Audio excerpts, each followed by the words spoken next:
Hello students. आजकल हम अपना टॉपिक पढ़ रहे हैं कॉर्टिकोस्टेरॉइड्स। स्टूडेंट्स, आई होप आपने इसका फर्स्ट पार्ट देखा होगा। So welcome to all. And आज हम डिस्कस करते हैं कॉर्टिकोस्टेरॉइड्स के पार्ट 2 के बारे में। फर्स्ट टॉपिक में हमने कॉर्टिकोस्टेरॉइड्स क्या होते हैं, उसकी definition, classification, pharmacological actions, therapeutic use के बारे में डिस्कस किया था। सो स्टूडेंट्स, आज हम पढ़ने जा रहे हैं ग्लूकोकॉर्टिकॉइड्स के सेकेंड टॉपिक मतलब पार्ट 2 के बारे में। तो हमने जब इसका क्लासिफिकेशन पढ़ा था तो उसमें हमने देखा था जो हमारा कॉर्टिकोस्टेरॉइड्स होते हैं वो फर्दर टू उसमें क्लासिफाइड होते हैं। एक तो हमारे नेचुरल सोर्स से जो ऑब्टेनिंग होते हैं, एंड सेकेंड वो जो हम सिंथेटिकली एक्टिंग करते हैं मतलब ऑब्टेन करते हैं, जो कि वेरियस टाइप ऑफ मेडिसिन को लेकर के हम यूज़ करते हैं। अब हम इसमें देखते हैं जो हमारा नेचुरली एक्टिंग ग्लूकोकॉर्टिकॉइड्स हमारा है वो क्या है। तो अब हम पढ़ने जा रहे हैं ग्लूकोकॉर्टिकॉइड्स के बारे में, जो कि हमारा नेचुरली एक्टिंग एक कॉर्टिकोस्टेरॉइड्स का पार्ट है। तो अब हम इसकी डेफिनेशन देखते हैं कि ग्लूकोकॉर्टिकॉइड्स क्या है। तो these are refer to because were seen to increase the level of the plasma glucose. मतलब ये हमारे वो सब्सटेंस होते हैं या ऐसा देखा गया है कि जो कि हमारे प्लाज्मा में ग्लूकोज के लेवल को थोड़ा सा इंक्रीज करते हैं। Made in a fasciculata and reticularis layer near the cortical medullary junction. अब ये कहाँ पे पाए जाते हैं या कहाँ पे इनका निर्माण होता है? ये हमारे वेसिकुलेटर एंड जो रेटिकुलरिस की लेयर होती है, जो कि हमारी कॉर्टिकल मेडुलरी जंक्शन के पास में प्रेजेंट होती है, वहाँ पे इनका फॉर्मेशन जो है वो होता है। Cortisol is the measure of the glucocorticoids. जो हमारा कॉर्टिसोल होता है वो हमारा एक मेजर ग्लूकोकॉर्टिकॉइड्स होता है। जब हमने इसके बारे में डिस्कस किया था तो देखा था कि ग्लूकोकॉर्टिकॉइड से हमारे कौन कौन से ऐसे हार्मोन्स हैं और डे टू डे लाइफ में कौन कौन से सीक्रेट हो रहे हैं। तो उस टाइम पे भी हमने देखा था। तो वही है कि कॉर्टिसोल जो है हमारा ग्लूकोकॉर्टिकॉइड्स का एक मेजर पार्ट है। एंड कॉर्टिकोल डिफिशियंसी इस can be therefore result in a hypoglycaemia below normal level of the blood glucose. Cortisol की अगर हमारी बॉडी में डिफिशियंसी हो जाएगी तो हमें हाइपोग्लाइसीमिया की कंडीशन को फेस करना पड़ सकता है। What is the meaning of the hypoglycaemia? मतलब कि जो हमारा ब्लड में ग्लूकोज का लेवल है वो स्लो डाउन हो जाएगा, वो रिड्यूस हो जाता है। तो ये था हमारा ग्लूकोकॉर्टिकॉइड्स। अब हम इसके एक्शन के बारे में जान लेते हैं कि जो हमारा ग्लूकोकॉर्टिकॉइड्स होते हैं उसका एक्शन या फिर इसका फार्माकोलॉजिकल एक्शन हमारी बॉडी में क्या क्या होता है और ये हमारी बॉडी में क्या सा इफेक्ट देते हैं। तो फर्स्ट हो गया water retention. Glucocorticoids play the important role in a maintain of the GFR in adrenal insufficiency capacity to excrete the water and not the intoxication। मतलब क्या होता है कि हमारे वाटर को रिटेन करने में ग्लूकोकॉर्टिकॉइड्स अपना इफेक्टिव रोल या मेजर रोल प्ले करते हैं, ताकि जो हमारी बॉडी में वाटर का एक्सक्रीशन है वो नॉर्मल तरीके से प्रॉपरली हमारा एक्सक्रीट हो सके and excrete the water is lost and water intoxication. अब कैल्शियम बैलेंस की बात करें, decrease the absorption of the calcium in a GIT. क्या करते हैं कि हमारे गैस्ट्रोइंटेस्टाइल में जो हमारे कैल्शियम है उसके एब्जॉर्प्शन को ये डिक्रीज कर देते हैं और इंक्रीज कर देते हैं कैल्शियम के डेप्लेशन को, मतलब ऑस्टियोपोरोसिस की एक्टिविटी को ये बढ़ा देते हैं। वो कैसे बढ़ती है? जब हमारे जीआईटी में हमारा कैल्शियम है उसका डेप्लेशन मतलब जमा होने लगे तब। स्केलेटल मसल्स पे देखते हैं क्या एक्टिविटी है। Normal muscular activity needs to the glucocorticoids as a optimum level. Excess level leads to the muscular weakness and wasting. जो हमारा नॉर्मल जो हमारी मस्कुलर एक्टिविटी होती है उसमें हमें ग्लूकोकॉर्टिकॉइड्स की आवश्यकता पड़ती है, ज़रूरत पड़ती है, ताकि हमारी जो स्केलेटल मसल्स हैं वो अपनी नॉर्मल एक्टिविटी को डे टू डे परफॉर्म कर सकें।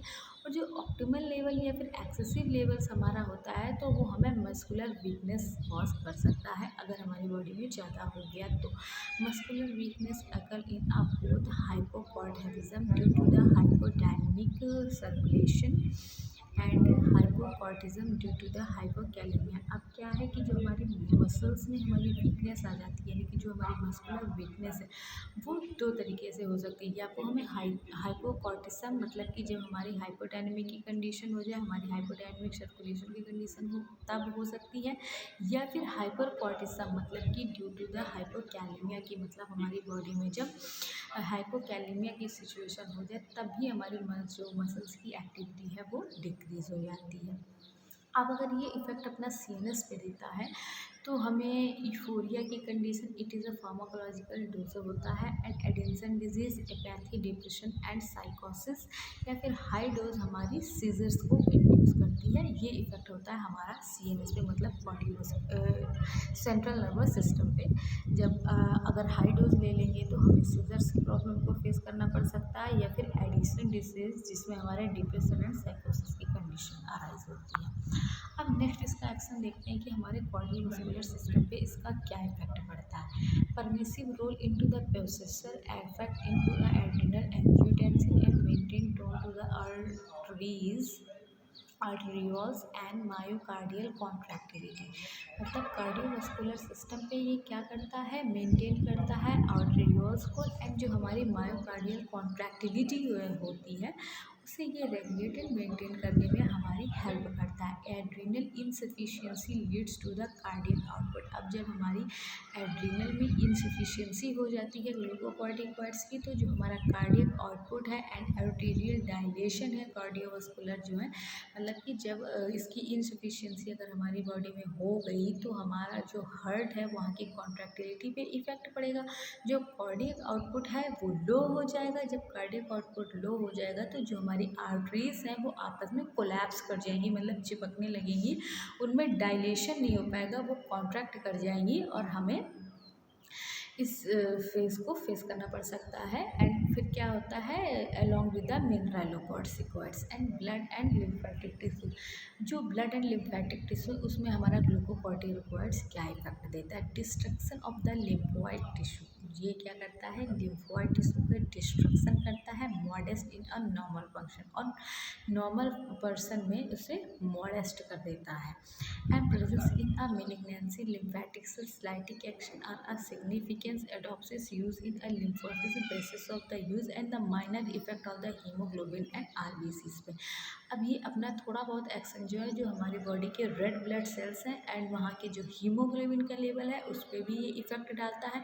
Protect against the haemolysis of the RBC. जब हमारी आरबीसी का डिस्ट्रक्शन हो रहा होता है या हीमोलिसिस हो रही है तो ये उसे बचाता है और हीमोलिसिस नहीं होने देता है, मतलब आरबीसी जो हमारी डिस्ट्रक्ट हो रही थी अब वो नहीं होंगी, और जो हमारी आरबीसी सेल्स हमारे ब्लड में प्रेजेंट है उनकी काउंटिंग में बढ़ोतरी होती है, मतलब आरबीसी की काउंटिंग जो है वो इंक्रीज हो जाती है।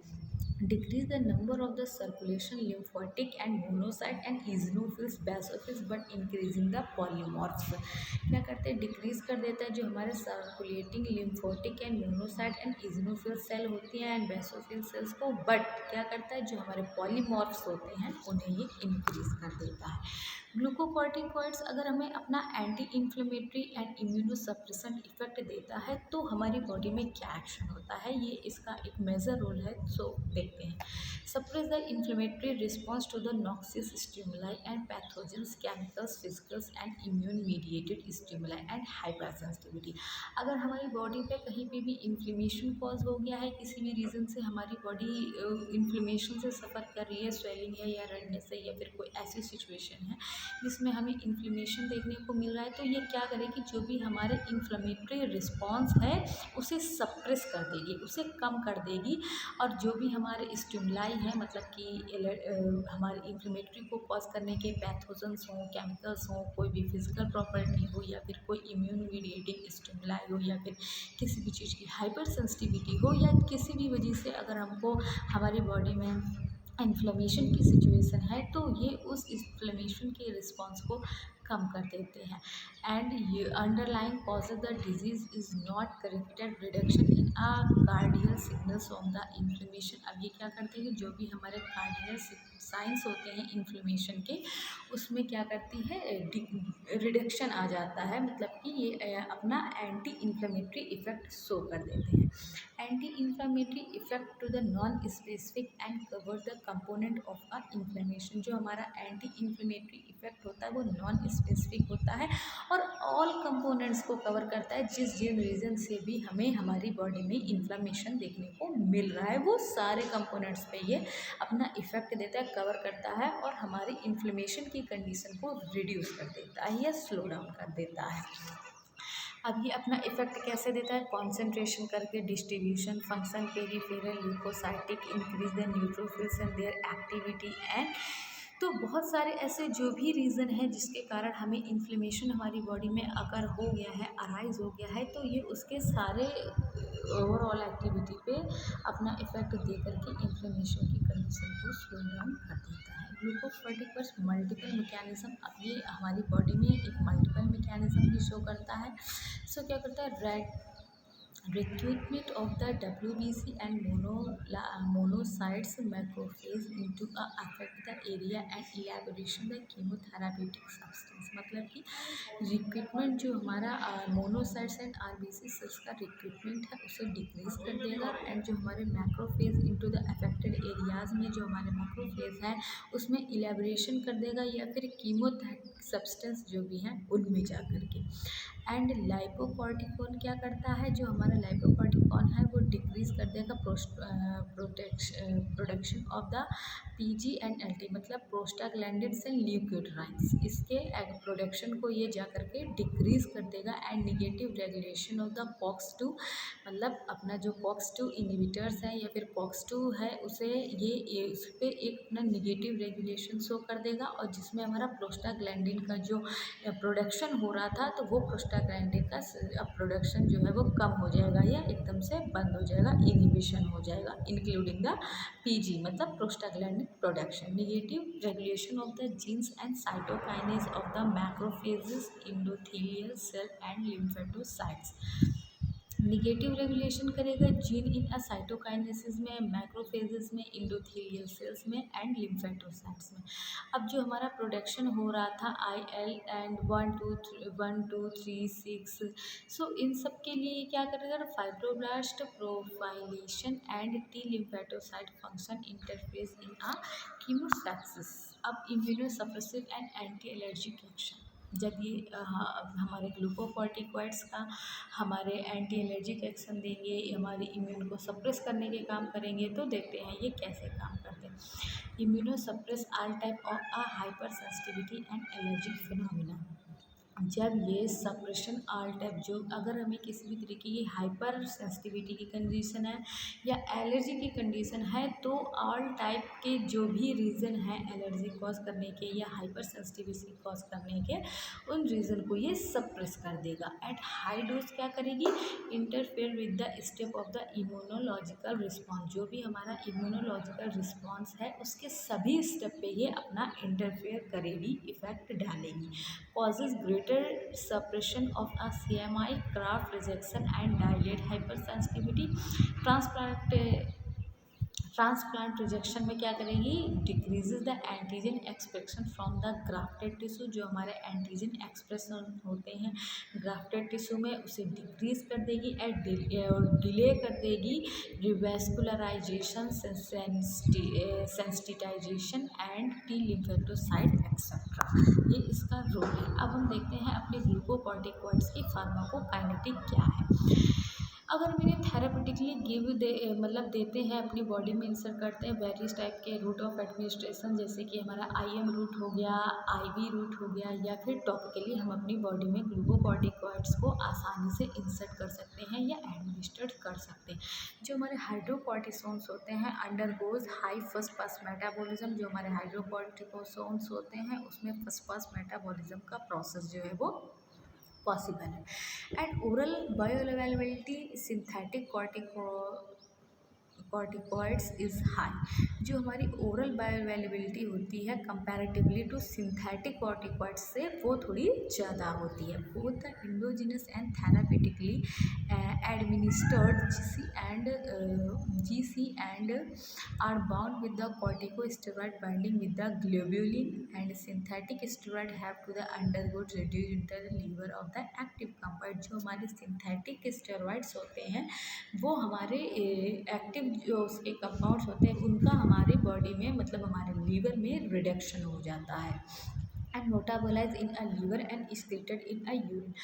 जब अगर हम इनको ओरल रूट के थ्रू या टॉपिकली अगर ले रहे हैं तो आसानी से ये हमारे लीवर में मेटाबोलाइज हो जाते हैं। अब मेटाबोलाइज होने के बाद लीवर में ये यूरिन के थ्रू आसानी से हमारी बॉडी से रिमूव आउट हो जाते हैं, एक्सक्रीट आउट हो जाते हैं। And endogenously administer the hydrocortisone have the 1/2 and 1.5 बार जो हमारा इंडोजीनस मतलब अगर हम अपने हाइड्रोकॉर्टिसोन्स को बॉडी में एडमिनिस्टर्ड करते हैं तो ये अपनी एक्टिविटी 1 to 2 या फिर 1.5 मतलब 1 से 1.5 घंटे पे एक्टिविटी जो है इनकी शो होना स्टार्ट हो जाती है।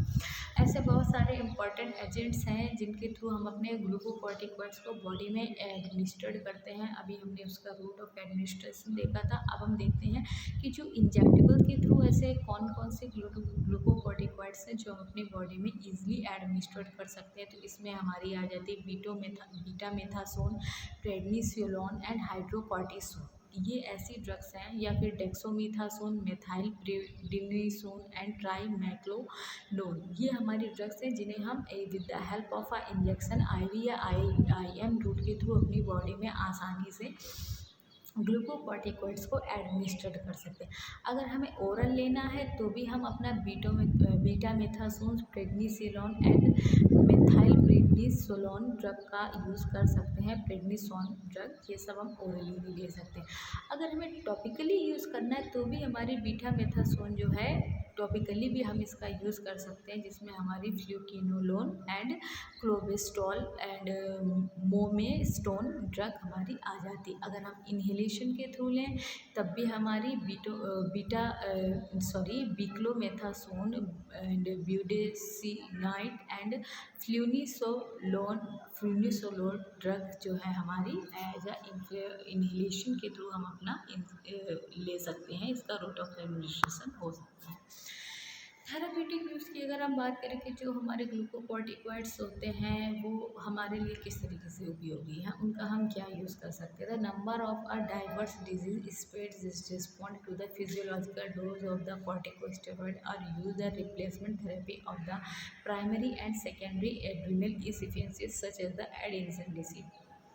मतलब क्या है कि अगर हमारी मतलब जो हमारी एड्रिनल ग्लैंड है अगर उसमें किसी तरीके की इनसफिशिएंसी हो जाए, वो चाहे प्राइमरी एड्रिनल की इनसफिशिएंसी हो जाए या फिर सेकेंडरी इनसफिशिएंसी, अगर हमारे एड्रिनल ग्लैंड में किसी भी तरीके की इनसफिशिएंसी पाई जाती है तो हम अपने कॉर्टिकोस्टेरॉइड्स को दे करके रिप्लेसमेंट थेरेपी को कॉर्टिकोस्टेरॉइड की रिप्लेसमेंट थेरेपी दे सकते हैं, जिसमें हमारा ग्लूकोकॉर्टिकॉइड्स भी अपना रोल प्ले करता है। तो जब अगर हम अपनी बॉडी में एड्रिनल ग्लैंड की इफिशियंसी को with the help of a glucocorticoid therapy दे करके दूर करते हैं तो ये अपना इसका हम फिजियोलॉजिक डोज देते हैं तो ये अपना वाइटल रोल प्रेजेंट करती है। और इसे हम दूसरे नाम एडिसन डिजीज़ के नाम से भी जानते हैं, एड्रिनल ग्लैंड की इफिशियंसी को।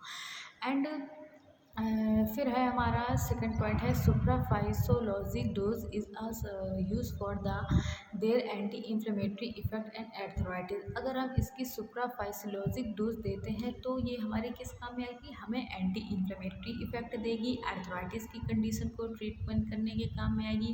अस्थमा हो, इन्फ्लेमेटरी बाउल डिजीज़ IBD, अगर इस कंडीशन में भी हम अपनी ग्लूकोकॉर्टिकॉइड्स की डोज को दे करके डिजीज़ से आराम पा सकते हैं या हम रिलीफ ले सकते हैं।